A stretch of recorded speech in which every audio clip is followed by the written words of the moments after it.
كل سنة وانتم طيبين يا جماعة. الأول عايز أقول كلمتين كده على السريع.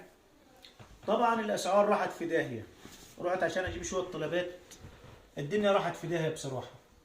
اللحمة قلنا ب 250 مش مشكلة، قلنا يعني هنحاول ناكل كل شهرين ثلاثة مرة كده لحمة مش مشكلة، بس اسمها لحمة عجول، لحمة كويسة. طب بالنسبة للحمة الحمير، أنا عايز يبقى في ضمير شوية. لحمة الحمير بتنباع الكيلو ب 150 جنيه، والكيلو بينباع في الفيوم ب 100 جنيه. بالله عليكم يرضي مين ده؟ ما هي الأسعار يا جماعة تتوحد، يا جماعة الأسعار تتوحد كده، حرام. احنا في شهر كريم ومش ينفع إن احنا نتدنى ناس تبيع اللحمة هنا بتاعت الحمير ب 150 وناس بتبيعها في الفيوم ب 100. تبقى ب 100 يا جماعة زي الناس اللي بتبيع دي. يعني الناس اللي بتبيع في الفيوم دي مش بتكسب؟ والله العظيم كده حرام.